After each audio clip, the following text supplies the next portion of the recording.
1872 November New York ഹാർബറിൽ നിന്ന് ഇറ്റലിയിലെ ജനോവയിലേക്ക് പുറപ്പെട്ട മേരി സെലസ്റ്റ് എന്ന കച്ചവട കപ്പൽ. കപ്പലിൽ ക്യാപ്റ്റൻ ബെഞ്ചമിൻ ബ്രിഗ്സും ഭാര്യ സാറയും അവരുടെ 2 വയസ്സുള്ള മകൾ സോഫിയയും പിന്നെ പരിചയസമ്പന്നരായ 7 നാവികരും. നോർത്ത് അറ്റ്ലാന്റിക് സമുദ്രത്തിലെ പ്രക്ഷുബ്ധമായ വെള്ളത്തിലൂടെ കപ്പൽ സഞ്ചരിക്കുമ്പോൾ ക്രൂവിന് പ്രക്ഷുബ്ധമായ കടലും ശക്തമായ കാറ്റിനെയും നേരിടേണ്ടി വന്നു. എന്നാൽ മേരി സെലസ്റ്റ് കരുത്തുറ്റ കപ്പലായിരുന്നു. ജോലിക്കാർ അതിപരിചയസമ്പന്നരും. അവർ അതിനെ അതിജീവിച്ചു. നവംബർ 24-ന് ജീവനക്കാർ കപ്പലിന്റെ ലോഗിൽ അവരുടെ അവസാന എൻട്രി രേഖപ്പെടുത്തി. കപ്പലിന്റെ സ്ഥാനവും കാലാവസ്ഥയും കണക്കിലെടുത്ത് ഇത് പതിവ് പ്രവേശന രീതി തന്നെയായിരുന്നു. പിന്നീട് ഡിസംബർ 5 വരെ മേരി സെലസ്റ്റ് എന്ന കച്ചവട കപ്പലിനെ പറ്റി പുറം ലോകം മറ്റൊന്നും അറിയുന്നില്ല.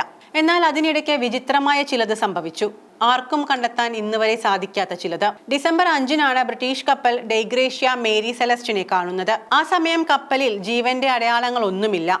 അനിയന്ത്രിതമായി യാത്ര ചെയ്യുകയായിരുന്നു മേരി സെലസ്റ്റ്.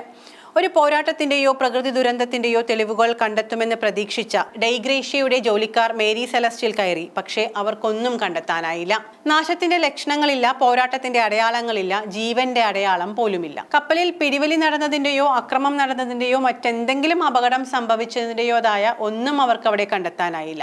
ഒന്ന് മാത്രം അവർക്ക് മനസ്സിലായി: ഈ കപ്പലിൽ ജീവന്റെ ഒരു തരി പോലും ബാക്കിയില്ല എന്നത്. കപ്പലിന്റെ റെയിലിംഗിലെ ചില പോറലുകളും താറുമാറായ ഒരു ലൈഫ് റാക്കറ്റും മാത്രമാണ് അവിടെ അവർക്ക് കണ്ടെത്താനായ ചെറിയ ചില പൊരുത്തക്കേടുകൾ. അത് പക്ഷെ അസ്വാഭാവികം എന്ന് പറയാൻ മാത്രം ഒന്നുമില്ലതാനും. മേരി സെലസ്റ്റിന്റെ രഹസ്യം 140 വർഷത്തിലേറെയായി ഇങ്ങനെ നിലനിൽക്കുകയാണ്. മേരി സെലസ്റ്റിനെ ദുരൂഹമായി ഉപേക്ഷിച്ചെന്ന വാർത്ത പരന്നതോടെ നാവിക സമൂഹം നിരവധി ഊഹാപോഹങ്ങൾക്ക് വഴിവെച്ചു. ക്രൂവിന് എന്ത് സംഭവിച്ചു എന്നതിനെ കുറിച്ചുള്ള കഥകൾ ഇടതടവില്ലാതെ ഒഴുകി. ജോലിക്കാർ കലാപമുണ്ടാക്കി കപ്പലേറ്റെടുത്തുവെന്ന് ചിലർ പറഞ്ഞു.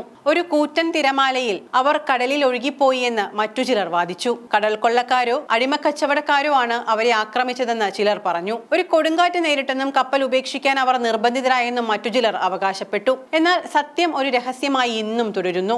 മേരി സെലസ്റ്റിനെ ജിബ്രാൾട്ടറിലേക്ക് വലിച്ചിഴച്ചു. അത് അവിടെ കണ്ടുകെട്ടുകയും ഒടുവിൽ ലേലത്തിൽ വിൽക്കുകയും ചെയ്തു. കപ്പൽ വീണ്ടും കടലിലൂടെ യാത്ര തുടർന്നു. പക്ഷെ ശപിക്കപ്പെട്ട കപ്പൽ എന്ന കുപ്രസിദ്ധി അതിനെ പിന്തുടർന്നുകൊണ്ടേയിരുന്നു. ലേലത്തിനു ശേഷം മേരി സെലസ്റ്റിനെ ഹെൻറി വിഞ്ചസ്റ്റർ എന്ന ധനികനായ അമേരിക്കൻ വ്യാപാരി വാങ്ങി. പരിചയസമ്പന്നനായ ഒരു നാവികനും കപ്പൽ ഉടമയുമായിരുന്നു വിഞ്ചസ്റ്റർ.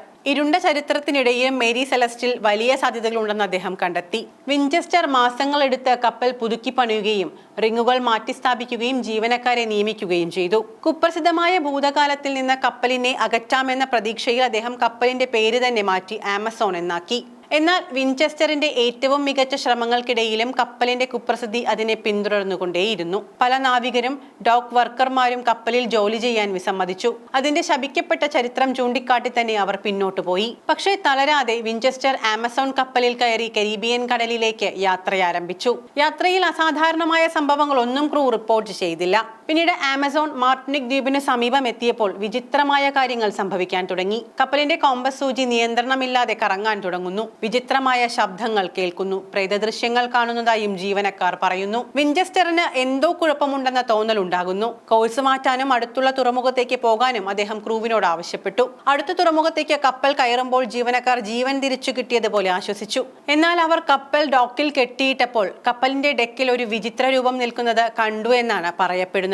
മേരി സെലസ്റ്റിന്റെ മുൻ ക്യാപ്റ്റനായിരുന്ന ക്യാപ്റ്റൻ ബെഞ്ചമിൻ ബ്രിഗ്സിന്റെ രൂപമാണ് അത് എന്ന് അവരെല്ലാം ഉറച്ചു വിശ്വസിച്ചു. ബ്രിഗ്സിന്റെ പ്രേതരൂപം ചുക്കാൻ പിടിച്ച് നിശ്ചയദാർഢ്യത്തോടെ കടലിലേക്ക് നോക്കുന്നതായി അവർക്ക് അനുഭവപ്പെട്ടു. ക്രൂ പരിഭ്രാന്തരായി.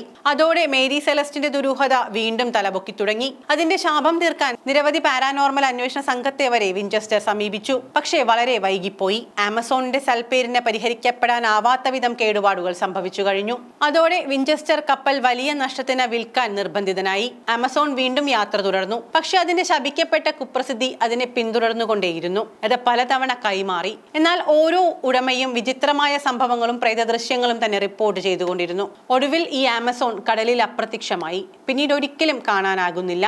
ഒരു കൊടുങ്കാറ്റാണ് ഇത് മുക്കിയതെന്ന് ചിലർ പറയുന്നു. മറ്റു ചിലർ അവകാശപ്പെടുന്നത് അതിന്റെ ഉടമകൾ മനഃപൂർവ്വം തകർത്തതാണ് ആമസോണിനെ എന്നാണ്. എന്തുതന്നെ ആയാലും മേരി സെലസ്റ്റിനെ കുറിച്ചുള്ള നിഗൂഢത ഇപ്പോഴും നാവിക സമൂഹത്തിൽ ഒരു തീരാക്കഥയായി നിലകൊള്ളുകയാണ്. സത്യമോ മിഥ്യയോ എന്ന് നമുക്കറിയില്ല. പക്ഷേ കഥ ഇങ്ങനെയാണ്.